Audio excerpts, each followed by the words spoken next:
Bismillahirrahmanirrahim. Assalamualaikum warahmatullahi wabarakatuh. Alhamdulillah, salatu wassalamu ala rasulillah wa ba'du.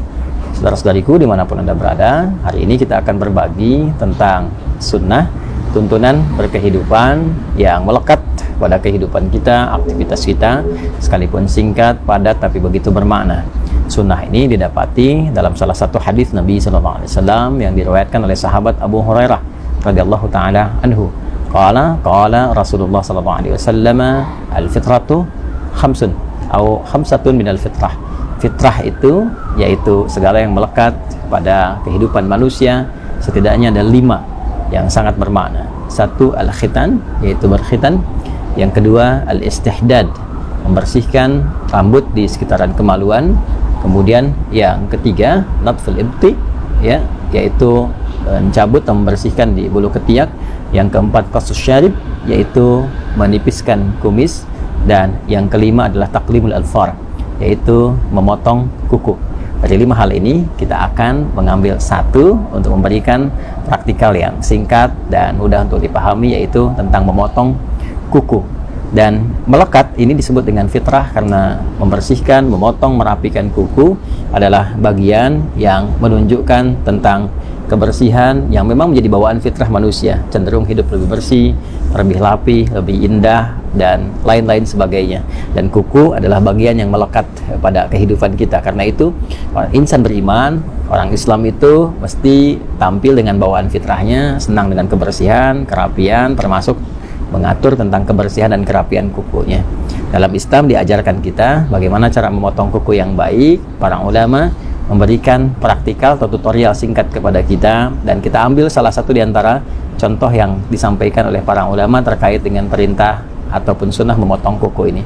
Al-Imam An-Nawawi dalam konteks memotong kuku, beliau mengajarkan kepada kita, ya khususnya ya sekarang saat saya mengambil video bersamaan dengan hari Jumat, ya ada sunnah untuk memotong kuku.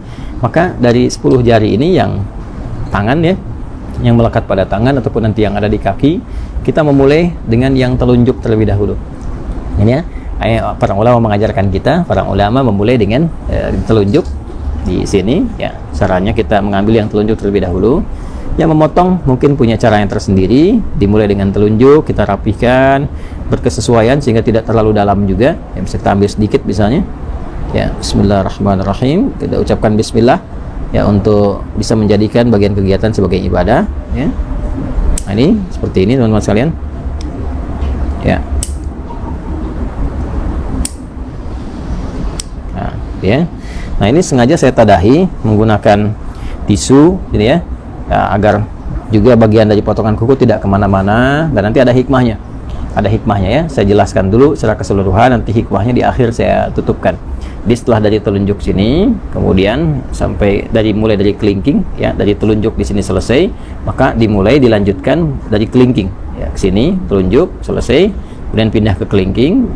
Kemudian ke sini jari manis, ya, jari manis dan jari tengah, lalu jempol. Ya, mulai dari sini telunjuk, berpindah memulai dari kelingking, jadi dari telunjuk ke kelingking, kedua kelingking, dan jari manis, jari tengah, kemudian jempol. Jelas, ya? Lalu berpindah kemudian ke sini bagian kirinya, dimulai dari kelingking, kemudian jari manis, jari tengah, telunjuk ke jempol. Jadi urutannya di sini telunjuk, kelingking, jari manis, jari tengah, jempol, kemudian pindah kelingking, jari manis, jari tengah, telunjuk, kemudian jempol. Demikian di kaki. Ya, kalau sudah selesai ini, kemudian tadi kita tadahi, ya. Ini saya contohkan tadi satu yang telunjuk karena di hari Jumat saya sudah mendahulukan memotong keseluruhannya. Jadi saya urutkan saja tadi seperti tadi saya sampaikan. Jadi telunjuknya sudah, kelingking sudah sampai ke jempol, kemudian dari sini kelingking sampai ke jempol, selesai kita tadahi. Ini maksudnya supaya mudah untuk dikumpulkan. Ini tinggal dilipat, ya, seperti ini misalnya, dan dilipat. Nah, ada lagi asar itu jejak yang bisa kita dapati dari contoh-contoh ulama yang bersambung pada sikap-sikap mulia, ya, biasanya nanti sampai ke sahabat atau sampai juga kepada Nabi Sallallahu Alaihi Wasallam. Nah, dari kalangan sahabat ada yang membiasakan seperti Ibnu Umar, ya, atau hadis-hadis, riwayat-riwayat yang disampaikan oleh Imam Sufyan Ats-Tsauri misalnya, ya, memberikan kesan kepada kita bahwa setelah selesai potong kuku ini akan lebih baik kalau bekasnya bisa dikuburkan. Ya, walaupun bukan kewajiban, tapi dianjurkan untuk dikuburkan seperti rambut ya ataupun kuku dengan dua tujuan. Tujuan yang pertama adalah menghormati di bagian dari tubuh kita yang telah Allah ciptakan sehingga bisa menjaga kemuliaannya.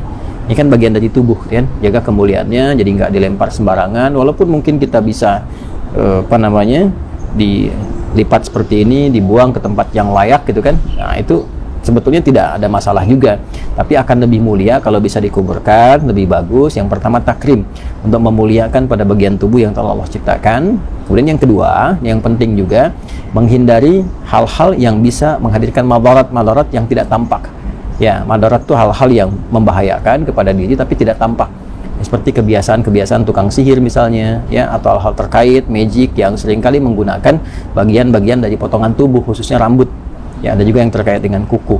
Ya, ada juga yang menambahkan secara fikih supaya tidak dijadikan sebagai bagian dari potongan-potongan untuk kepentingan-kepentingan lain. Seperti kalau rambut kasusnya jadikan bagian potongan-potongan, ada yang digunakan untuk pakai wig dan sebagainya. Nah, itu supaya tidak digunakan pada yang demikian, akan lebih bagus kalau dikuburkan.